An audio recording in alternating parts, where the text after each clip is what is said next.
Hey, this is why I tell PlayStation gamers your best bet is to move to PC. I made the move and I can tell you that it's one that's benefited me.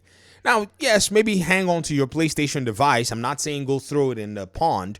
You probably will still gain some advantage in terms of some timed exclusives from time to time. However, you're just spending more money than necessary. Unless, of course, you want to spend that much money. I'm not gonna sit here and tell you not to, far be it from me. I don't like doing that. Okay, I want you to enjoy your gaming. I want you to enjoy yourself. But take a look at this article as well. In fact, I've said the same thing to Xbox gamers, and many of them are now basically by default going to be PC users. So I need not even do anything on that part. This is interesting. Game Vicio says Sony announces general increase in game prices in Brazil in the Brazil PlayStation network. Interesting. This says, and this was written yesterday. It says yesterday we reported that Death Stranding 2 suffered a price increase in the PSN. The article is written from a Brazilian, I think it's a Brazilian website, and I'm translating it here on Google. I said Google via Translate. I think it's via the web browser Translate Firefox. However, it seems that this was not an isolated case. Several games in the PlayStation Digital Store also had readjustments. The increase, which was only expected in September with the release of Ghost of Yotei, ended up arriving earlier, but overall, several titles were impacted, including first-party games from Sony itself and also third studio productions. The increase was not only for new games, but also for old titles.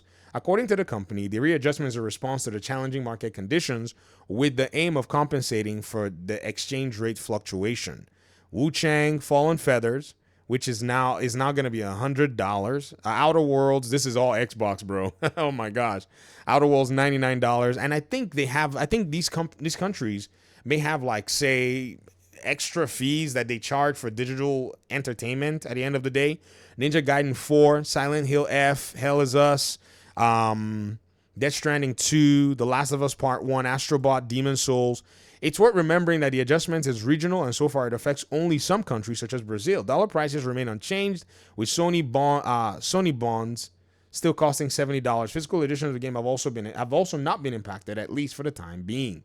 Now, I say this because right now Steam is having its own sales, right? And we can pretty much go ahead and juxtapose to see what PlayStation games look like from a sales perspective. Ooh, that's a deep sale. $5.99 Marvel's Guardians of the Galaxy. Oof, I already own it though. I bought it like on CD keys. I think it was like $40 at the time. But again, like I say, spend your money wisely. So let's go ahead and look at PlayStation's store. And we're gonna look at the PlayStation Store. It's PlayStation Store page. Let's do Spider-Man, and we're gonna look at PlayStation Store as well. So let's check this out and see exactly what it is that we're talking about. So PlayStation games over here, we're seeing discounts as well. Marvel Spider-Man is Marvel Spider-Man 2 is $47. How much is Marvel Spider-Man 2 over here? They have it on Game Trial, but it's $70. It does go on sale, from time to time. But again, here's what I'm pointing at. On PC, you're gonna get a solid deal. Okay, the game when it launched at, what is this, $70 when the game launched. It launched at $60 on PC.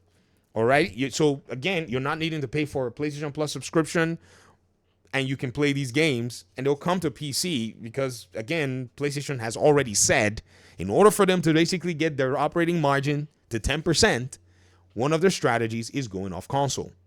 Horizon Zero Dawn Remastered. Let's see what this one is going for. Horizon Zero Dawn. Let's just search that. This is going for $39.99. Remastered. What are they selling it for here? $29.99. And they're both on sale.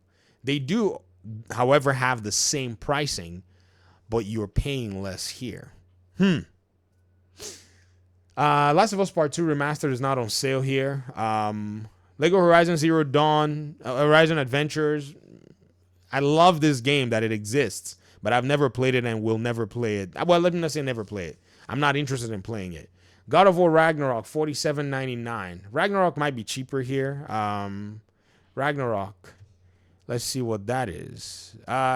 It's not on sale here. It goes on sale. It may go on sale from time to time and actually be cheaper, but you can see the price disparity over here. Ratchet and Clank Rift Apart, that's old. Excuse me, Returnal. Miles Morales, let's just go ahead and look at Returnal. Let's see what's going on. Okay, this is not on sale, but they're selling it for $70. Yeah. Base pricing here on Steam for Returnal is not 70. It's 60. Okay, so I guess this kind of speaks for itself. The whole conversation about this exclusivity stuff and all is just a little wonky at the moment.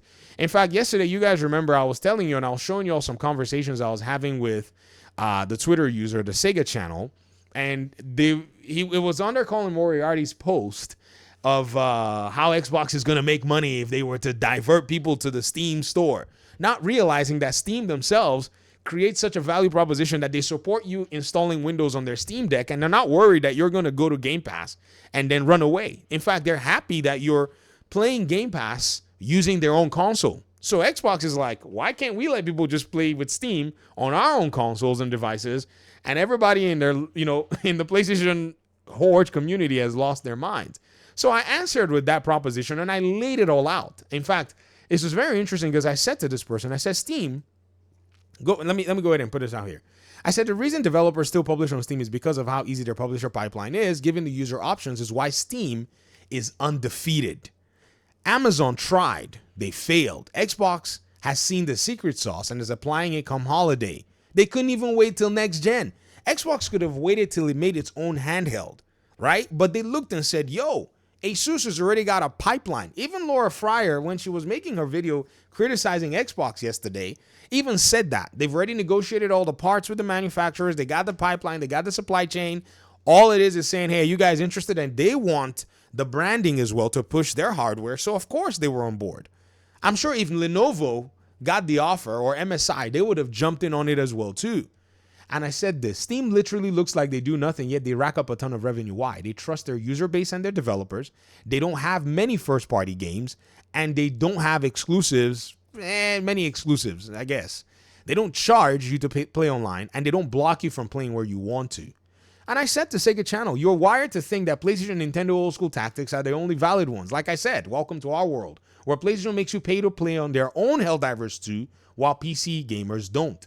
Xbox makes you pay to play COD while Steam is free. LOL. Right now, as I posited that statement, his reply was about, it's all the same and talked about exclusives and said, to me, PC has been around my entire gaming life too. I've seen it all with that platform. So what? You said the only thing that sells and ever sold is exclusives/timed. PC ports are actually different games compared to the console ones. And the crazy thing is he's over here and I'm asking, like, what does exclusives have to do with the conversation? I'm pointing out that Steam doesn't need all these gimmicks other than just giving value proposition to their audience. That's how they make money. And Xbox is trying to do the exact same. And we're seeing it that these so-called exclusives that they're basically charging these prices for, and even when we look at some, even discounted, as we've seen right here, real time, the exclusives are basically them upselling you because the choice, paradigm is out of your reach. It's out of your range. Ratchet and Clank PS4, where's Rift Apart? $40. What are they selling Rift Apart for here on PC? $30. Okay. Exclusives? They're not even exclusive anymore. Talking about how the PC version is a different game. This version of Ratchet and Clank comes with so many, benefits to it. And this is why, I guess they increased the prices across the board because I don't remember this game being this expensive, or maybe there's a PS4, there's no PS4 version to this particular game. So people are accusing Xbox of increasing prices to push people to their subscription. Yet you're seeing PlayStation do the exact same thing. And I'm sure that these folk are not going to say anything. They're going to say, everyone's increasing prices and all that stuff. I hate price increases, but I can tell you that if you game on PC, right? If you game on PC, you have the opportunity to leverage some of the best pricing that you can get your hands on. It's a very simple equation. Comment section. Thanks so much for watching the video. Peace out.